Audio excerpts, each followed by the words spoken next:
Hey guys! Welcome back and konting update na ngayon. So we've been here operating 2 years in the business. Well, officially ako parang 1.5 year lang. Kasi mag-i-impake na tayo.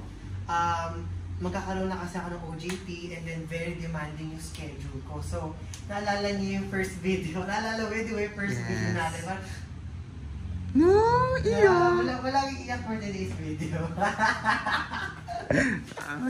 Walang iiyak.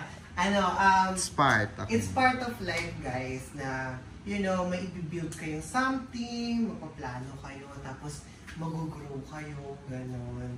Pero gano'n man talaga yung takbo ng buhay, diba sabi nga nila, walang permanente, as time change. Basta ang importante is, parating may bago, parating nag-grow, tama? Yes. Diba? So gano'n lang, update ko lang kayo. So, Kinang Nails is officially signing off. Uy, wag na! Hala! Hala, nagkaka-tear siya. Teka lang. Huwag signing off. Ay ako. Kasi Cool nakakayak pakinggan. Cool off! Kapag-break. Hindi. Kinang Nails is officially diving into a new venture. Ang ganda! Nag-practicean natin yan. Yes. So, ang press release natin ngayon is diving into a new venture. So, hindi mag-close si Kinang Nails. Mag-ooperate lang siya privately.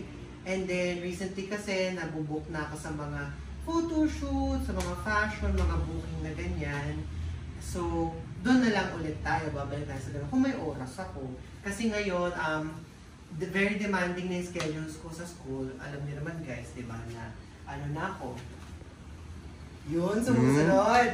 Alam niyo naman guys, kasi graduating ako, so may pa OJT, may pa, puno na yung schedule namin ngayon, ewan ko ano mangyayari sa, alam niyo ba, may isa akong, schedule, ewan ko, isa-dalawa, na from 7:30 AM hanggang 6 PM.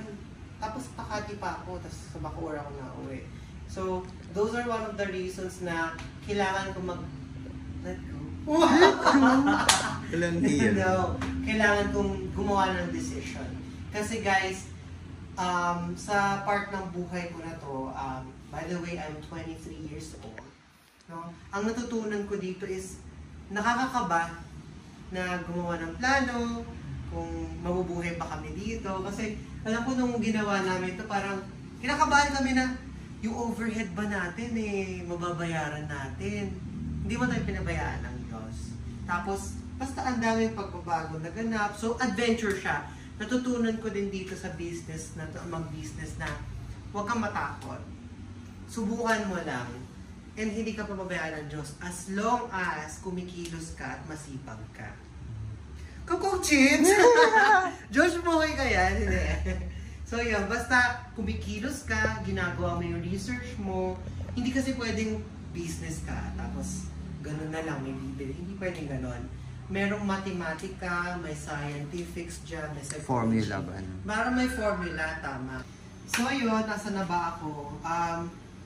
Sana ma-inspire kayo na huwag kayong matakot, pwede kayong kabahan, pero as long as may research kayo, may math kayo na ginawa sa isang business, tsaka number 1 na pinaka-importante is nagsipag kayo at mabait kayo sa Diyos, magtiwala lang kayo, everything will go smoothly naman. Kasi ako, naalala ko, every month kinakabahan ako, ma-reach ko ba yung overhead, gano'n, at the very beginning of our business venture. Pero nung tumagal, nahihit na kasi may returning clients, naniniwala din sa produkto mo, and at the same time, maganda rin naman yung ginagawa mo. So, depende talaga sa output mo kung babalikan ka or hindi, kung mabubuo yung business mo at hindi. Yun lang naman. So, eto, ikot-ikot tayo dito kasi may mga memories tayo dito, ganyan. Ayun, mamimiss natin to. Pero yun, as I said, kailangan natin gumawa ng decision. Aabot talaga tayo sa point na hindi man natin gusto, kailangan natin mag-let go at mag-decide for us to grow. Hindi parating positive yan diba? Minsan talaga may negative. May side effect siya. Ako yung naging side effect sa akin, pinagsabay ko yung pag-aaral tsaka pag-legit na business. Mahirap pala kasi siningil niya yung utak ko, emosyon ko, pati katawan ko. Marami akong natutunan as well As in, super dami. Pero pwede ko siyang i-ano sa ibang video. So anyways, ito, ikot tayo. Ayan, ikot tayo dito. So yun, ang gagawin lang namin today, kasama ko si BFF. Mag-hi ka naman dyan. Ayan, kasama ko si BFF na talaga ba? Plastic mo lang. Uy. Ayun, so maghahakot lang kami ng konting gamit. So I hope na within 3 days matanggal na namin siya kasi i-expand yung cafe dito. So another chair or maybe may office area. And every once in a while, dadalaw pa rin kami dito. So andito pa rin yung cafe. So dito ako mag-aaral, whatever, gano'n. Visitor din ako. Gano'n pa rin. So yan, ito, ligpit kami. Tara, sabayin niyo kaming mag-declutter. Declutter? Mag-ipake. Tara, let's go.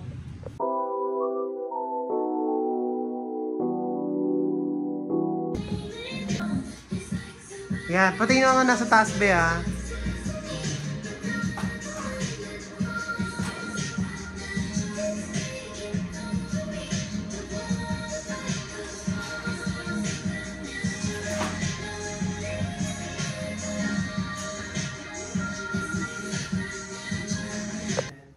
So yun guys, pag-impake na kami, 2 bag na, ay hindi, 5. Lalakad kami from here hanggang bahay namin. Tapos ito, unfortunately, gabi na kasi, nakakaya naman magtawag pa ng kapitbahay, gano'n, hindi gumana yung mga sasakyan. So ito, bukas na lang to, maglalalamove na lang siguro tayo ng L3. Tapos babaklasin natin to lamesa, ganyan, pati ito. Tapos, tingin ko kasi to sa L3. Alam mo ba yung L3? Yung sasakyan na ano, puti, tapos may bintanang ginaganon. Tapos square yung loob. Tapos may upuan na magkatapat. Magulang. Alam mo yan? Tingin mo kasya to. No? Hindi kasama to ha. Itong dalawa. Pero ito nababaklas to. Feel ko kasya naman yun. Tingin mo kasya naman, no? Parang ba dinala to dito? Kung maalala, paano? Truck yan, di ba? Truck? Hindi ba L3? Ano ko sa'yo? Ay hindi. Anyway, sa babaklas naman to dito. Alam ko hindi ko to binaklas. Ganyan ko lang to. Ganyan o. Ginanyan ko lang yun eh. Tapos ayan. Hindi ko nga to binaklas. Kasi hindi to madaling baklasin eh. Hindi ko alam. Basta alam ko hindi ko na maalam. Na maalala. Ano na mangyari? Siguro feeling ko 3 araw or 2 araw bago natin maano to, ma-resolvahan lahat. Pero anyways, hanggang doon lang yung video natin today.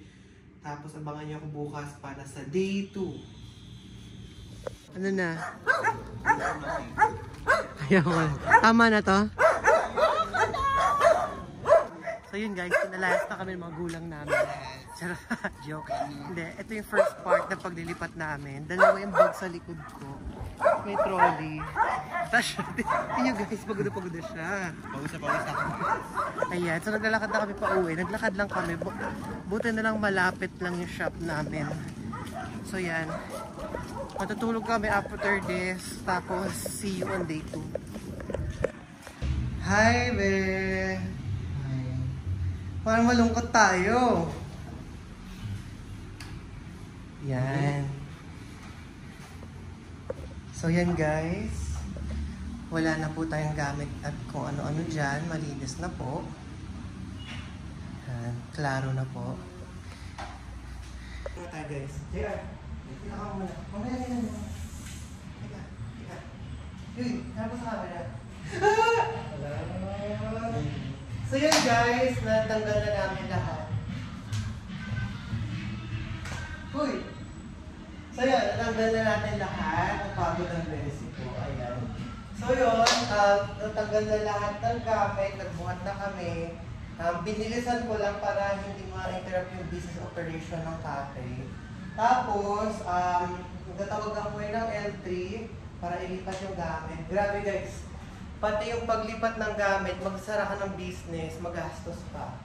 Bukod pa yung sa BIR ha, and yung mga papers. Kasi nagbayad din ako para masara. Although wala kaming penalty or whatsoever, I had to make sure kasi wala akong pambayad ng ganung penalty. I had to make sure na every month talaga malinis ang report ko. Kaya sa BIR, wala man akong outstanding cases. nagbayad daw ng closing fee sa accountant ko kasi di ko na kaya asikasuhin. Sila na bahala. Tapos, yun, yung upuan na nakalagay dito dati, grabe. Magkano pagawa? 7K, dating 5K, naging 7 kasi ipapahati ko siya para magkasya siya sa standard na pintuan. Kasi baka mamaya maglipat ako tapos hindi ko maipasok sa bahay. Wala din. So, mangungutang muna ako sa mama ko para magamit yung upuan. Kasi lagi yung tandaan guys, mayroon kasi tayong mga ugali minsan na, alam niyo yun, na itatambak mo sa bahay, di mo gamit, masama yun. Hindi mag-ROI. So yung upuan na yun, actually, totality cost noon is 15K. Ngayon, papagawa ko siya, hahatiin ko sa kalahati para pag ililipat-lipat ko ng lugar, parang patong lang ng patong ng gano'n. Yun, so, oo, magbayad tayo ng 7K para lang sa upuan na yun, para i-refurbish din siya. Kaso nga lang, mahal. Pero at least, magagamit ko kaysa sa matambak siya, magagamit ko ulit at pagkakakitaan ko ulit. Nga lang, sa bahay na lang ulit ako gagawa. Pero yun, laging tandaan, utilize talaga. Ang pera, wag mong hinaya sa pera as long as nagagamit ang tama at babalik. Tsaka yung pera gastusan nyo is may balik. Yun lang, yung tutunan ko sa business na. Tsaka payat siya eh. Yan, very femme kasi ang katawan niya. Pinagbuhat natin, kaya pamata siya. Ayan, andyan na yata yung L3.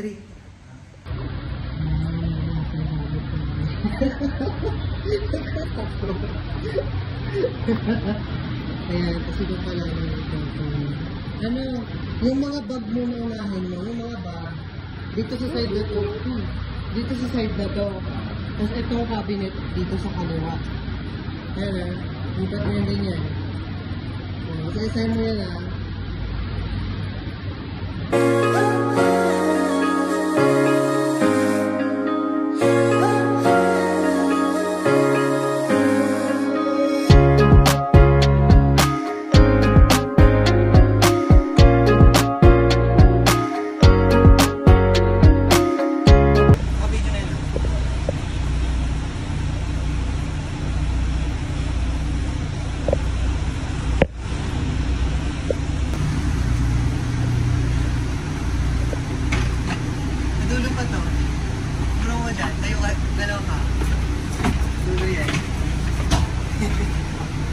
Dami kasi kala.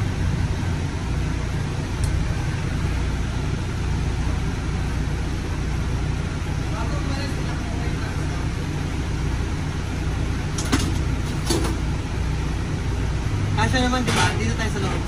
Ha? Hi guys.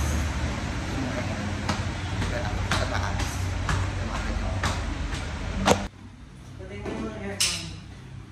No. Gana talaga oh. This is Kinang Dale signing off. So, doon na tayo hindi signing off, Amy ka. Yan na oh. So, ano. Ayan, nasa L3 na lahat ng gamit. Hi guys. Ayan. So ayan, paalam. Ayan na. Hinihindas na natin. Bye! Pamilis ka namin. So today, pupunta po kami Baguio.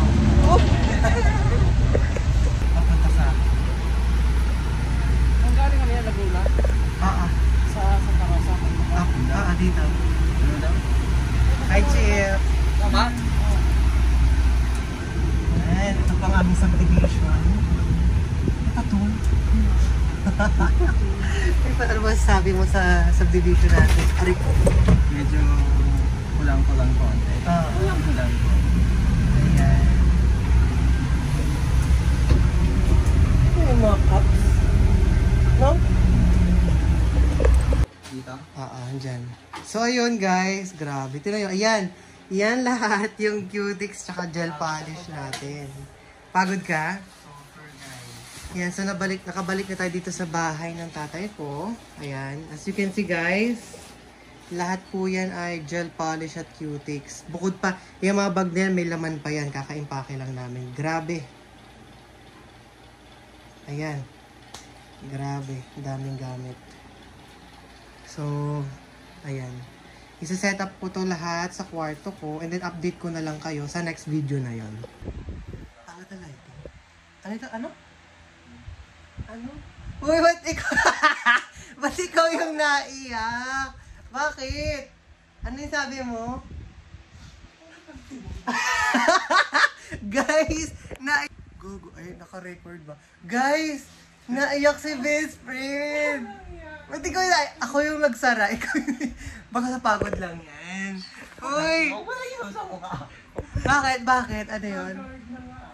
Bakit? Ba't naiyak mo ano? Si BFF? Oo. Alam? Oo. So, dati wala pa yung excite tayo, planadong planado. Oo. Tapos ngayon pinaplano na natin sumalis, ganyan. Ano ba nakalisa tayo? Andito na. Ano pinaplano? Andito na nga, oh. Oh. Iyak lang. Ganon talaga ang buhay. Marami tayong mga plano, ganon. Pero hindi lahat permanente. Alam mo yon? Hindi na naiyak ka. Naiyak siya guys doon sa part na ano yung susi. Parang symbolic sa kanya. Parang symbol sa yun. No? Ako kasi lagi naglalak. Oo. Siya naglalak. Balik natin lahat to doon.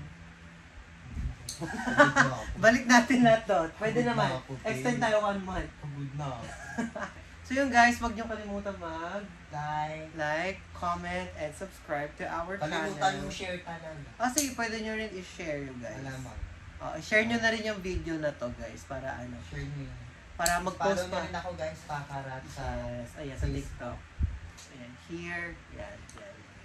Follow nyo na siya guys. Yes. Bye guys! Bye!